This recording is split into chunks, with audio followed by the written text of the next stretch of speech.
the Tribeč Mountains, where the forests swallow the light and time twists into shadows.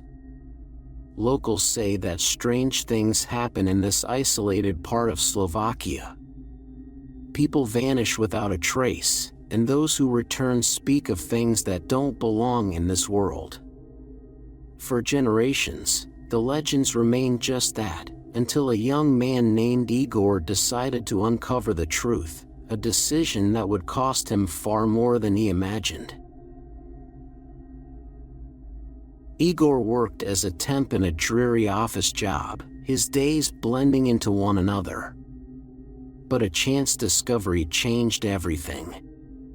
It was an old journal, buried in a forgotten corner of a mental hospital's archives, covered in dust and time. The author, a former patient, had been institutionalized for ranting about the Tribeč Mountains, about how people disappeared there, about how the land itself was cursed. Pages detailed whispers in the trees, flickering lights, and paths that led to nowhere.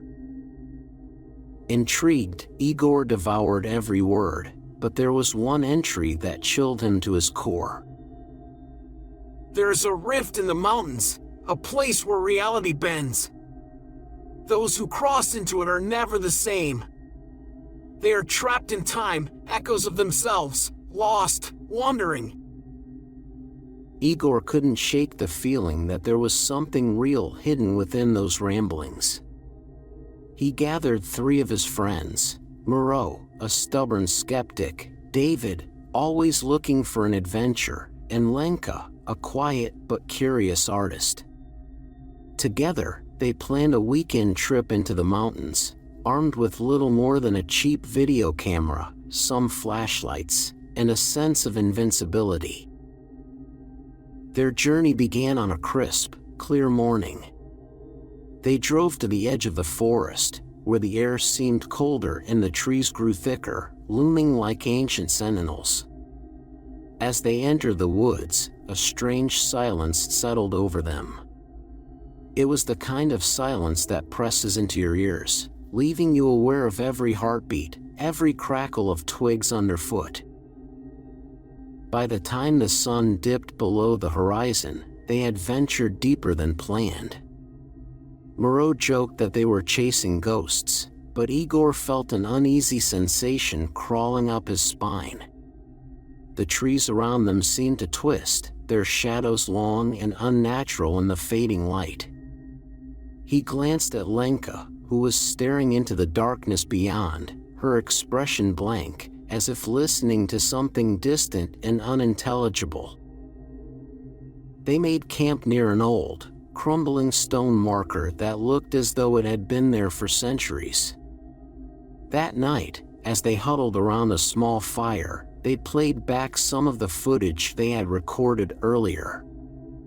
But the video showed something that none of them had noticed in the moment, a shadowy figure standing in the distance, its shape barely discernible against the trees. When they rewound and paused, they realized it wasn't moving like a person. It swayed, twitching as though caught between frames.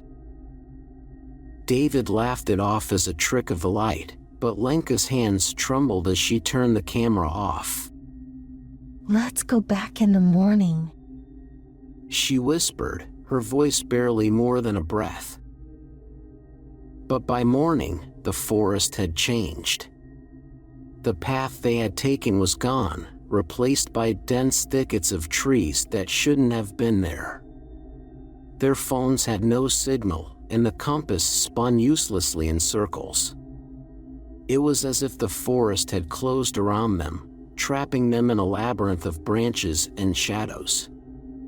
Moreau, still the skeptic, led the way back the way they thought they'd come, but it only took them deeper. As they wandered, hours stretched into a blur of panic and confusion. The sky remained a constant shade of overcast gray, as if the sun had been swallowed by the mountains themselves. They came across a clearing with a dilapidated cabin that looked far older than it had any right to be.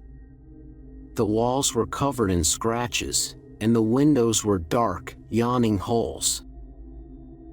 Inside, they found remnants of those who had come before, tattered clothes, old photographs, and a journal scrawled with desperate warnings in languages they couldn't understand. But one phrase repeated over and over again in Slovak. Do not follow the lights. Do not listen to the whispers. That night, the whispers began. They came from the trees, drifting through the air like fog. They spoke in voices that sounded like friends and family, pleading for help, begging for answers.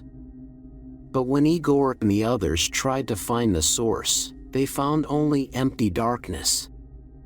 David vanished first. He had wandered into the woods, chasing a distant light that flickered between the trees, blue and cold, like a will-o'-the-wisp. They found his camera, its battery drained, but there was no sign of David. On the tape, his voice crackled through the static. I think I see something. There's someone there. It's not human. Moreau was next. He grew erratic, insisting that they were being watched, that shadows moved when they turned their backs. One evening, he disappeared into the underbrush, screaming for help, his voice echoing in every direction. They followed his cries until they faded into silence, swallowed by the endless maze of trees. Now, it was just Igor and Lenka. Her eyes had grown hollow, her face gaunt, as if the forest itself was draining her of life. She clung to him, whispering that she saw things at night, figures standing just beyond the firelight, their faces twisted with expressions that didn't belong on any human. Igor held her close, trying to convince them both that they would find a way out. But deep down, he knew. They had crossed into a place where the rules of reality no longer applied. They were no longer in the world they knew, but somewhere in between, trapped in the rift. One night, Igor woke to find Lenka missing, the fire burned down to embers. He searched for her until dawn, his flashlight barely cutting through the dense fog that seemed to grow thicker with each passing moment. He found her standing at the edge of a cliff, staring into the distance where the trees seemed to blur into darkness. Lenka, don't! He shouted, but she turned to him with a smile that chilled his blood. Her eyes were glassy, unfocused, as if she were looking past him, into something he couldn't see. They're calling me. Don't you hear them? They're so beautiful. And then, without another word, she stepped off the edge, disappearing into the void below.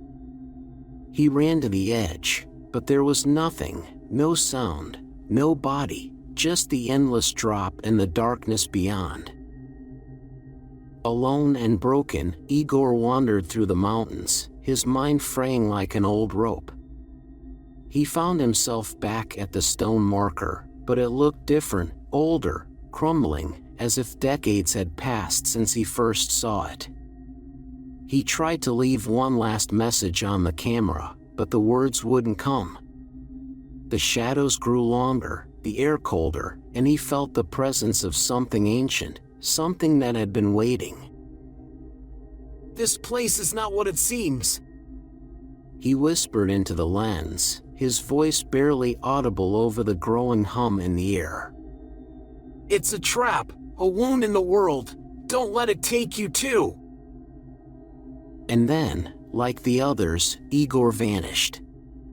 Days later, a group of hikers found his abandoned camera, the footage too corrupted to make sense. But among the distorted images, one frame was clear, a silhouette standing in the distance, its eyes glowing faintly in the twilight. The hikers left quickly, never speaking of what they saw.